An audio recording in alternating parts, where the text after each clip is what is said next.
Suatu hari ada seorang raja yang memiliki 4 istri. Istri keempat adalah istri yang paling disayangi. Dia sangat tergila-gila kepadanya.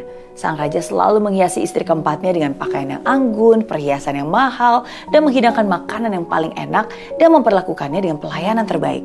Pokoknya apapun dilakukan untuk membahagiakan istri keempat ini.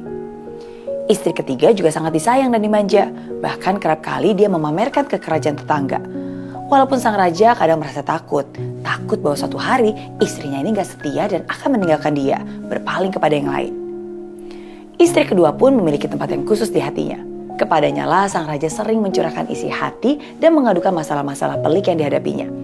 Istri kedua adalah orang kepercayaan yang bisa menjadi seorang pendengar yang baik, perhatian, sabar, dan membantu raja melewati masa-masa sulit.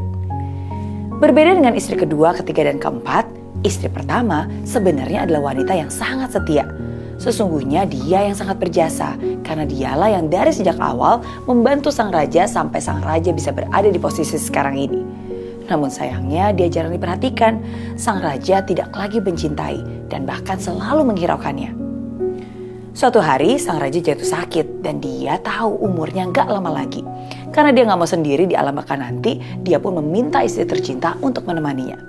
Raja pun memanggil dan bertanya kepada istri yang keempat. Sayang, kamu tahu kan bahwa aku tuh lebih mencintai dan menyayangi kamu dibandingkan istri-istriku yang lain. Seluruh permintaan, seluruh kehendakmu selalu aku penuhi. Sekarang, sudikah kamu menemaniku dalam kuburanku? Wah, gak mungkin. Begitu spontan jawab sang istri, lalu pergi meninggalkan sang raja yang sedang sekarat. Sungguh kecewa hati raja. Jawaban istri keempat itu sadis, bagaikan sebilah pisau yang menusuk tepat ke dalam hatinya. Dengan sedih, raja pun kemudian memanggil istri ketiga. Sayang, aku telah mencintaimu seumur hidupku. Sekarang saya sekarat. Maukah kamu merawat dan menemani dan ikut denganku jika kelak aku meninggal nanti? Si istri ketiga pun menjawab, tentu gak bisa. Hidup ini begitu indah. Jika kamu mati, lebih baik saya menikah lagi. Mendengar jawaban istri ketiga, sang raja semakin sedih. Dia benar-benar gak nyangka kalau istri ketiganya itu akan berkata sekejam itu. Dengan rasa sedih dan kecewa, lalu dia pun memanggil istri kedua dan kemudian berkata, sayang, kamulah yang selalu menjadi tempatku mengadu dan berbagi. Setiap saya minta bantuan, kamu selalu ada untukku. Sudikah kamu menemaniku sampai alam baka nanti? Dan sang istri pun menjawab, maaf sekali, kali ini saya gak bisa memenuhi permintaanmu. Tapi saya bisa kok membantu untuk mempersiapkan pemakaman untukmu dan menemanimu sampai kamu dimakamkan. Begitu jawaban istri kedua. Sungguh mengejutkan. Sang raja pun benar-benar sangat terpukul mendengarnya. Di tengah kesedihan yang mendalam, tiba-tiba raja mendengar suara dari kejauhan.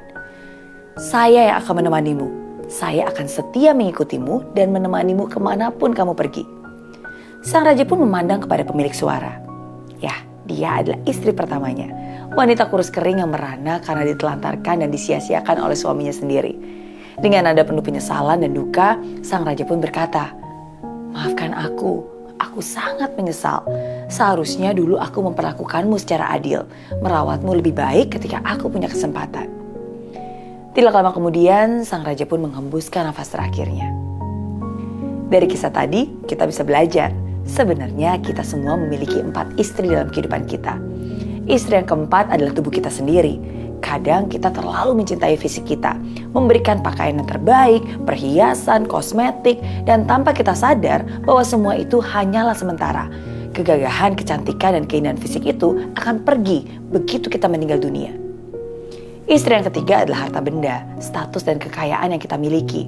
Kita meluangkan begitu banyak waktu untuk mengumpulkan semua itu. Tapi tidak ada satupun yang bisa kita bawa dan miliki selamanya. Begitu kita meninggal, dia akan pergi dan berpindah tangan menjadi milik orang lain.